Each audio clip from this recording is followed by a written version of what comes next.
23 जुलाई 2026 को रॉयटर्स की एक रिपोर्ट आती है और वो उस रिपोर्ट में क्या लिखते हैं ये आप सुनो कि 1 जून 2026 से 1/3 सोलर पैनल मैन्युफैक्चरर्स ने अपना काम बंद कर दिया। सवाल सबसे बड़ा है कि आखिर ऐसा हुआ क्यों, मगर उससे भी एक बड़ा सवाल आता है कि भाई पैनल पे जो 25 साल की वारंटी थी वो कौन एंटरटेन करेगा। जब सरकार 1 जून 2026 को made in India solar panel का मैंडेट लाती है तो हर जगह पे हल्ला मच जाता है, और वो हल्ला सरकार की पॉलिसी को लेके नहीं बल्कि इसलिए मचता है क्योंकि पूरे इंडिया से he made in India panel गायब था।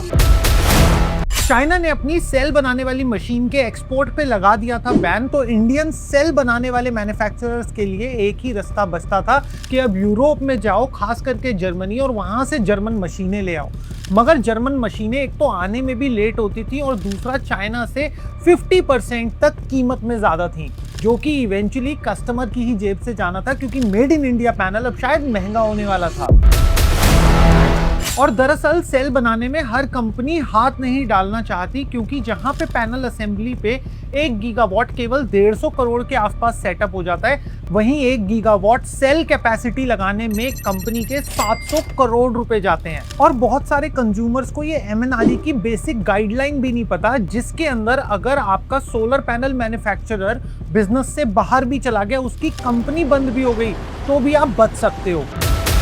23 जुलाई 2026 को रॉयटर्स की इस रिपोर्ट ने सबको हैरान कर दिया। दरअसल इस रिपोर्ट में क्लियरली लिखा था कि 1 जून 2026 से लेके आज तक total 1/3 solar panel manufacturers industry छोड़ के भाग गए हैं, उन्होंने अपना काम बंद कर दिया, जो कि टोटल 60% सोलर पैनल मैन्युफैक्चरर्स थे जो बिजनेस से एग्जिट कर चुके थे। टोटल इन्वेस्टमेंट जो थी वो थी $4 बिलियन की, जो रिस्क में थी। और यहाँ पे खाली इन्वेस्टमेंट ही नहीं, 75,000 नौकरियां जो इस सेक्टर में जनरेट हो रही थी वो भी रिस्क के अंडर हैं। और यहाँ पे टोटल 140 कंपनीज ऐसी हैं जिन्होंने अपना सोलर मैन्युफैक्चरिंग बंद कर दिया है। मगर यहाँ पे उससे भी बड़ा सवाल आता है कंज्यूमर की निगाहों में कि भाई जिस कंपनी का सोलर पैनल मैंने खरीदा है उस पे 25 साल की वारंटी है, और अगर कंपनी ही बंद हो गई तो मेरी वारंटी का क्या। दोस्तों आज इस वीडियो का कोर थीम यही रहने वाला है, मगर इसको डिटेल में समझने के लिए हम सबसे पहले समझेंगे कि हमारे सोलर पैनल के इकोसिस्टम में आखिर ये क्या प्रॉब्लम आ गई है, इसका रीजन क्या है। हम पहले रीजन समझेंगे, फिर उसके बाद में मैं आपको बताऊंगा कि अगर आपका भी मैन्युफैक्चरर आउट ऑफ बिजनेस चला गया है तो आपके पास क्या तरीका है, क्या पॉलिसीज हैं सरकार की जो आपको सेफगार्ड रख सकती हैं। और इसके बाद में मैंने और मेरे इंडस्ट्री के बहुत सारे सीनियर्स ने मिलके हम लोगों ने एक रिपोर्ट बनाई है जिसको हमने नाम दिया है ल्यूमेनसिटी सर्वाइवेबिलिटी इंडेक्स। ये जो हमने रिपोर्ट बनाई है सर्वाइवेबिलिटी इंडेक्स, इसके अंदर हमने 10 ऐसे मैन्युफैक्चरर्स बनाए हैं। फाइनली बहुत सारों में से हमने 10 शॉर्टलिस्ट करे हैं जिनकी आने वाले 25 साल तक मार्केट में बने रहने की सबसे हाईएस्ट प्रोबेबिलिटी है। और ये रिपोर्ट मैंने अकेले नहीं बनाई है, इंडस्ट्री के बहुत सारे ऐसे सीनियर लोग हैं जिन्होंने इसको बनाने में मेरी मदद करी है और हमारी टीम की मदद करी है। ये वाली रिपोर्ट तो हमारी वेबसाइट lumencity.in पे अवेलेबल है, आप वहां पे जाके रिपोर्ट को देख सकते हो, पढ़ सकते हो। मगर एक चीज समझो दोस्तों, यहाँ पे जो हमने टॉप 10 मैन्युफैक्चरर्स उठाए हैं इसमें से किसी ने भी हमारे को कोई पैसा नहीं दिया है और ना कोई ये रिपोर्ट स्पॉन्सर्ड है। अगर आप लोग भी चाहते हो कि ल्यूमेनसिटी हमेशा आप लोगों के लिए बिना मिलावट वाली ऑनेस्ट जानकारी लाता रहे, तो आप लोग अपना सपोर्ट हमें दिखा सकते हो हमारे इस चैनल को सब्सक्राइब करके। और हाँ, एक चीज ध्यान रखना, ये रिपोर्ट को बनाने का पर्पस है कि आपकी वारंटी में कोई दिक्कत ना आए, क्योंकि जब तक मैन्युफैक्चरर है आपके सोलर पैनल का मार्केट में तभी तक आपकी वारंटी स्टैंड करती है। ये कोर थीम है, इस चीज को ध्यान रखना। तो चलो वीडियो के पहले पार्ट पे चलते हैं और समझते हैं प्रॉब्लम का कोर क्या है। तो देखो 1 जून 2026 को जब भारत सरकार अनाउंस करती है कि भाई डीसीआर मैंडेटरी कर दिया, उस समय कलाकल मच जाता है, हर जगह पे धुआं धुआं धुआं धुआं, हर कोई इसका ऑब्जेक्शन में खड़ा हो जाता है। रीजन, क्योंकि डीसीआर मार्केट में अवेलेबल ही नहीं था। लोग बाग सरकार की पॉलिसी से नाराज नहीं थे, लोग बाग इस चीज से नाराज थे कि आप जिस चीज को मैंडेट कर रहे हो वो चीज मार्केट में होनी भी तो चाहिए। सरकार इस चीज को बहुत जल्द समझ जाती है और वो कहती है कि चलो 1 जून नहीं, हम इसे 31 दिसंबर तक पोस्टपोन कर देते हैं और हम इसको 1 जनवरी 2027 से लागू करेंगे। अब इसके पीछे का रीजन समझो, क्योंकि मेड इन इंडिया पैनल तो पहले से ही चलते आ रहे थे, तो अचानक से क्या हुआ, इतनी शॉर्टेज क्यों हो गई? तो देखो, जब ALMM 1 लिस्ट आती है तो उस समय पे जो भी आप सेल बाहर से, चाइना से इंपोर्ट कर रहे हो, आप उसे इंडिया में असेंबल कर रहे हो, तो आपका सेल मेड इन इंडिया माना जाएगा। और इंडिया के पास करेंटली 204 गीगावाट असेंबली की लाइंस हैं, इतनी कि आप चाइना से खूब मंगा सकते हो सेल। यहाँ पे आप सैंडविच बनाओ, असेंबल कर करके बेचते जाओ, कभी स्कैरेसिटी नहीं होगी। मगर सरकार वैल्यू चेन पे काम करती है कि अब हमारा इतना प्रोसेस, सबसे आखिरी का प्रोसेस है सेल असेंबली का, वो अब इंडिया में हो गया, अब हम एक स्टेप ऊपर चले जाते हैं। अब हम निकालेंगे ALMM लिस्ट 2।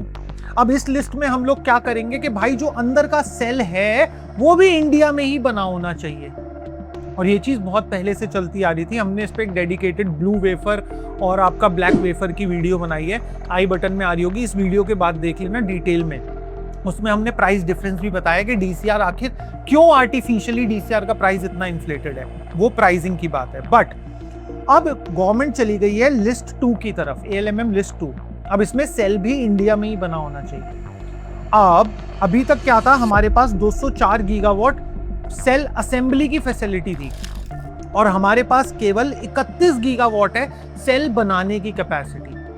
तो मतलब 207 हम असेंबल कर सकते हैं और हमारे पास जो असेंबली के अंदर सेल जाएगा उसकी कैपेसिटी केवल 30 गीगावाट है। तो यहाँ पे एक बहुत बड़ी डिस्क्रिपेंसी क्रिएट हो जाती है। और रॉयटर्स अपनी रिपोर्ट में इस चीज के बारे में भी क्लियरली लिखता है, एक मैन्युफैक्चरर को कोट करते हुए मैन्युफैक्चरर कहता है कि पहले हम प्रोडक्शन लाइन 3.2 गीगावाट पे रन करते थे, जो कि अब हम केवल 1 गीगावाट पे रन कर रहे हैं, क्योंकि पैनल के अंदर लगाने के लिए सेल ही नहीं है हमारे पास। अब यहाँ पे बहुत सारे लोगों के मन में एक सवाल आएगा कि भाई सेल नहीं है तो क्या हुआ, 30 गीगावाट भी तो हमने बनाई ही है, तो अब बना लो। अब इंडिया क्यों नहीं बना पा रहा, अब हम स्केल क्यों नहीं कर पा रहे अपने सेल इंफ्रास्ट्रक्चर को?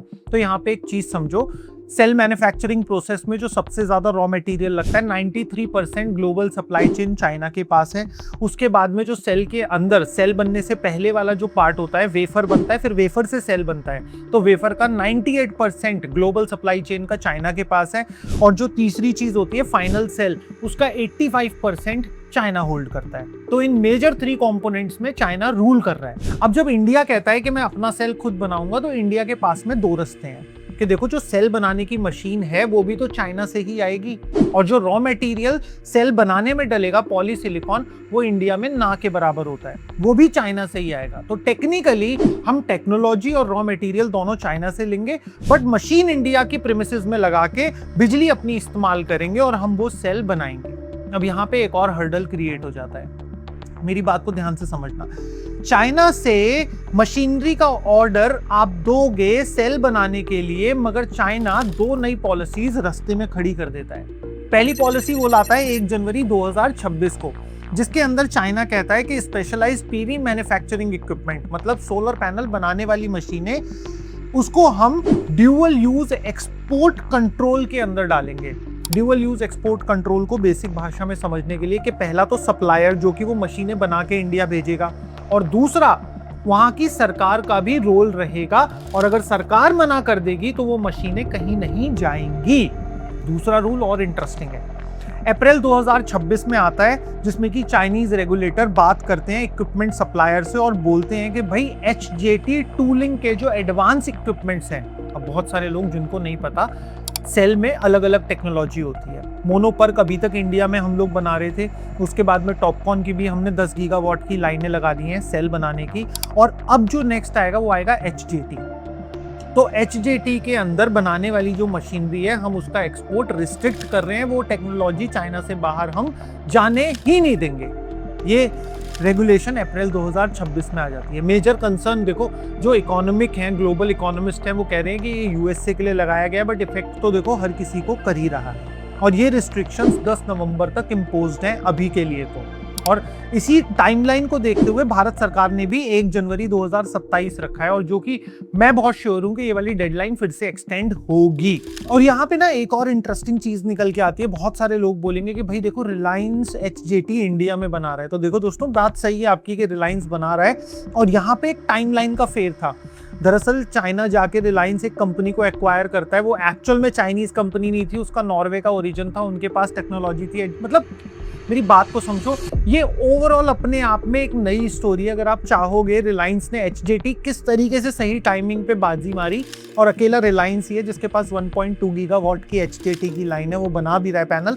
तो इस पे एक डेडिकेटेड वीडियो हम फिर कभी बना देंगे। बट बहुत समीकरण के साथ में, बहुत सही टाइमिंग के साथ में रिलायंस ने एचजेटी में बाजी मारी है। मगर अब यहाँ पे सवाल आता है कि भाई देखो, चाइना से तो ठीक है, क्या हम ये टेक्नोलॉजी किसी और देश से नहीं ले सकते? तो आप लोग ले सकते हो, कौन मना कर रहा है? मगर यहाँ पे एक चीज समझो, चाइना के बाद हमारा नेक्स्ट बेस्ट अल्टरनेटिव रह जाता है यूरोप, और यूरोप में भी जर्मनी।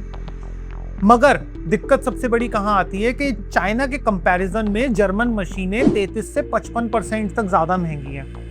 दूसरा, उनका लॉजिस्टिक्स महंगा है। तीसरा, उनका यहाँ तक आना और उनका यहाँ पे एस्टैब्लिश हो पाना, ये अपने आप में एक और बड़ा चैलेंज है। क्योंकि देखो, जो वर्क फोर्स चाइना के पास है, वो वर्क फोर्स और किसी के पास नहीं है। चाइना ग्लोबल लीडिंग सप्लायर है, इस चीज को मानो मेरी बात को। तो चाइना से मशीन सस्ती भी पड़ती है, कम लॉजिस्टिक्स में आ जाती है, और सस्ते में हम सेटअप भी कर सकते हैं। और अब जैसे फॉर एग्जांपल एमवी एक कंपनी है जो कि सोलर पैनल्स बनाती है, उसने इस चीज़ को समझा कि भाई हम चाइना पे डिपेंडेंट नहीं रह सकते। वो जर्मन गई, रेना टेक्नोलॉजी से एक 6 गीगावाट की मशीन लेकर आई, और यहाँ पे उन्होंने उस मशीन को इस्टेब्लिश कराया। अब जब जर्मनी से मशीनें आएंगी तो नो डाउट उनका कैपिटल एक्सपेंडिचर ज़्यादा होगा, और कैपिटल एक्सपेंडिचर किसी चीज़ का ज़्यादा होगा तो यहाँ पे दो चीज़ें होंगी। या तो उसका आरओआई बढ़ जाएगा, मतलब आरओआई का पीरियड बढ़ जाएगा। एक कंपनी पहले जो 5 साल में पैसा निकाल लेती है, अब उसको 8 साल लगेंगे। अगर ऐसा नहीं होता तो उस कंपनी को अपने माल के रेट बढ़ाने पड़ेंगे। तो इवेंचुअली पॉकेट जो लोड बढ़ेगा वो कस्टमर की पॉकेट पे ही बढ़ेगा। अब यहाँ पे समझने वाली बात एक और भी है कि जब सरकार ALMM फर्स्ट लाई थी तो उस समय पे मशीनरी की कॉस्ट बहुत सस्ती पड़ती थी। बहुत सारी कंपनीज आ गई थी उसी रेस में कि आप खाली सेल चाइना से लाओ, असेंबल करो और बेचो। ALMM 2 लिस्ट आती है जिसमें कि आपको सेल भी खुद बनाना है, तो यहाँ पे कैपिटल गुड्स के कॉस्ट में डिफरेंस आ जाता है। और जब कभी भी मैं कैपिटल गुड्स बोलता हूँ, मेरा मतलब है मशीन जो उस आइटम को बनाएगी। जहाँ पे एक असेंबली लाइन केवल 170 करोड़ 150 करोड़ में लग जाती है, जिसमें कि आप सेल को रखो, ग्लास के बीच में पेस्टिंग करो और काम खत्म, आपका पैनल बन के तैयार। वो लाइन कहाँ 170 करोड़ में तैयार हो जाती है। और जब हम बात करते हैं सेल बनाने की, मशीनरी लगाने की, और सेल भी पॉलीसिलिकॉन से नहीं, वेफर से सेल बनाने की मशीनरी, वो भी 1 गीगावाट की लगती है 700 करोड़ रुपए की। मतलब के 4 गुना ज्यादा कैपिटल एक्सपेंडिचर बढ़ जाता है, और रिस्क तो है ही है। तो जब इतना ज्यादा कैपिटल एक्सपेंडिचर होता है तो हर कंपनी इस चीज में हाथ नहीं डालती, बहुत गिनी चुनी कंपनीज रह जाती हैं। और सरकार 2028 में ALMM 3 लिस्ट भी लाएगी, जिसके अंदर वेफर से लेके, इनगॉट से लेके पॉलीसिलिकॉन, मतलब के रॉ सिलिकॉन से वेफर तक बनाना आपको इंडिया में ही पड़ेगा।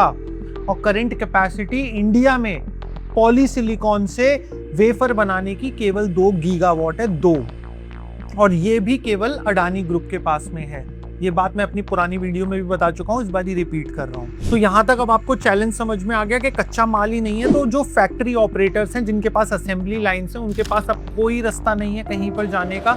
तो वो बेचारे अब क्या करेंगे? उनको आउट ऑफ बिजनेस ही जाना पड़ेगा। या तो आप धंधा रन करोगे या फिर आप आउट ऑफ बिजनेस जाओगे। जब आपके पास रॉ मटेरियल ही नहीं है, सेल ही नहीं है, तो आपको धंधा बंद ही करना पड़ेगा। और ये सबसे बड़ा रूट कॉज है। प्राइसिंग अलग फैक्टर है, बट माल ही नहीं है, ये सबसे बड़ा रूट कॉज है। तो यहाँ पे ना आपको एक बहुत इंटरेस्टिंग केस स्टडी बताता हूँ। ये अमेरिका की कंपनी है सन पावर, जो कि 1985 से अमेरिका में सोलर इंडस्ट्री में, सोलर एनर्जी सेक्टर में काम कर रही है। अपने पैनल्स बनाती है, EPC भी करती है, सब चीज़ें।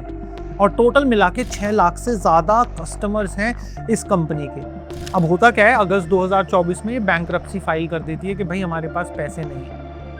अब जो बंदे जिन्होंने इसके सोलर पैनल खरीदे थे, उन पे सन पावर का लोगो है, सब चीज़ें हैं। अब ये लोग एक समूह बनाते हैं, अलग अलग ऑर्गेनाइजेशंस में USA की कंप्लेंट डालते हैं, तो उसके बाद में ये चीज़ निकल के आती है। और ये एक्चुअल में सन पावर ने अपने डॉक्यूमेंट्स में कहीं नहीं बोला था, बट ये चीज़ निकल के आती है कि भाई सन पावर के अंदर जो सेल लगा हुआ है वो एक इंडियन कंपनी बना के दे रही है, जिसका नाम है वारे एनर्जीज। अब यहाँ पे क्या होता है कि वारे एनर्जीज पहले डायरेक्टली इस बारे में कुछ भी नहीं बोलती, ना सामने आती, बट उसके बाद में समहाउ जो भी फॉल्ट सेटलमेंट और जो भी वारंटी क्लेम्स होते हैं वारे उस चीज के लिए एग्री करती है, उसका एक पोर्टल बनाती है एंड समहाउ उन सब की जो भी क्वेरीज थी उनको एंटरटेन करा जाता है। Although there is a friction involve, थोड़ा फ्रिक्शन होता है प्रोसेस में, बिकॉज ओरिजिनल कंपनी जो कि होम ग्रोन कंपनी थी यूएसए की, जब वो ही हट गई तो नो डाउट कस्टमर को फ्रिक्शन का सामना करना पड़ेगा। अब यहाँ पे आती है सेम सिनेरियो कि आप एक इंडिया में बैठे हुए कस्टमर हो और आपका वारंटी क्लेम वाली कंपनी चली गई है जिसने आपका सोलर पैनल बना के दिया। अब आपके पास क्या रास्ता निकलता है?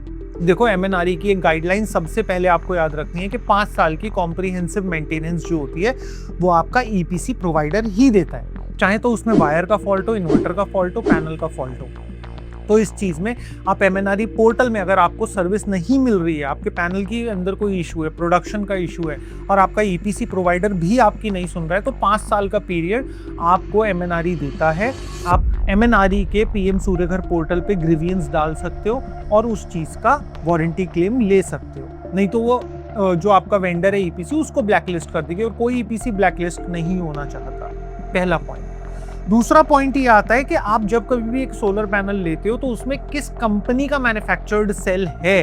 देखो, कंपनी कोई भी हो सकती है जो पैनल बना रही है, बट सेल किस कंपनी का है ये चीज के बारे में आपको पता होना चाहिए। तीसरी चीज, आप कंज्यूमर प्रोटेक्शन एक्ट 2019 का सहारा ले सकते हो और यहाँ पे अपनी ग्रीवियंस को फाइल कर सकते हो। चौथी चीज आती है कि आप नेशनल सूर्यघर पोर्टल पे भी अपनी ग्रीवियंस को फाइल कर सकते हो अगर आपने जिस वेंडर से अपना पैनल लिया था वो ALMM लिस्टेड था तो। ALMM लिस्टेड होना बहुत जरूरी है, बेशक से बंद हो गई हो कंपनी, अगर वो ALMM लिस्टेड था तो आप पीएम सूर्यघर पे भी अपना ग्रीवियंस डाल सकते हो। अब मैं आपको बताऊंगा, थोड़ा सा जानकारी दूंगा ल्यूमन सिटी सर्वाइवेबिलिटी इंडेक्स के बारे में, जो हमने नई रिपोर्ट एक क्रिएट करी है इस तरीके के अनफॉरसीन सिचुएशंस को देखते हुए। देखो, हमारे को इस रिपोर्ट को तैयार करने में 3 से 4 महीने का समय लगा है। इंडस्ट्री के एक्सपर्ट्स की राय ली है, उन्होंने मेहनत करी है इस रिपोर्ट को तैयार करने में, अलग अलग मैन्युफैक्चरर्स को आइडेंटिफाई करने में। और यहाँ पे एक डिस्क्लेमर देना चाहूंगा, ल्यूमन सिटी किसी को भी स्पॉन्सर नहीं कर रहा है। जो भी हमने टॉप 10 रैंकिंग्स बनाई हैं उसमें हमारे को किसी भी कंपनी ने एक नया पैसा नहीं दिया है। ये केवल उनके डेटा पे बेस्ड एक रिसर्च रिपोर्ट है। इसमें हमने देखा है कि कंपनी की प्रोडक्शन लाइंस कितनी है, क्या वो कंपनी सेल बना रही है कि नहीं बना रही है। ये बहुत ज़रूरी कॉन्सेप्ट है अपने आप में। जो कंपनी केवल पैनल असेंबल कर रही है उसके लिए बिजनेस से एग्जिट मारना बहुत आसान है, और जो कंपनी सेल को भी प्रायोरिटी दे रही है, बना रही है या फिर बनाने के प्लान से इन्वेस्टमेंट का प्लान है, तो वो कंपनी सच में इस सेक्टर के अंदर सीरियस है। तो हमने उस चीज़ को भी वेटेज दिया है। हमने इसके अंदर कंपनी की बैलेंस शीट को डीप एनालिसिस करा है, जिसके अंदर हमने कंपनी का डेट टू इक्विटी रेशियो भी निकाला है। मतलब सब तरीके से, आपको मैं इतना डिटेल में तो नहीं जा सकता, वीडियो लेंथी हो जाएगा, बट हमने सब तरीके से कैलकुलेट करा है और ओवरऑल स्कोर निकाला है 100 में से। आपको ये रिपोर्ट कहाँ से मिलेगी? आप हमारी वेबसाइट पे जा सकते हो lumencity.in, हमारे ब्लॉग सेक्शन पे जाके सबसे पहला ब्लॉग आपको इसी बारे में मिल जाएगा। इन फ्यूचर जब हम इस रिपोर्ट का एक रिवाइज्ड एडिशन लाएंगे जनवरी 2027 में, क्योंकि तभी नई गाइडलाइंस एमएनआरई की तरफ से आएंगी। जब हम इसका रिवाइज्ड एडिशन लाएंगे तो हम इसका एक डेडिकेटेड पेज भी बना देंगे जो आपके लिए एक रेफरेंस पॉइंट का काम करेगा। इस रिपोर्ट से आप एक चीज के लिए श्योर हो सकते हो कि भाई ये बंदा जिसके अगर मैं पैनल लूंगा तो 25 साल तक किसकी सबसे ज्यादा प्रोबेबिलिटी है मार्केट में रहने की।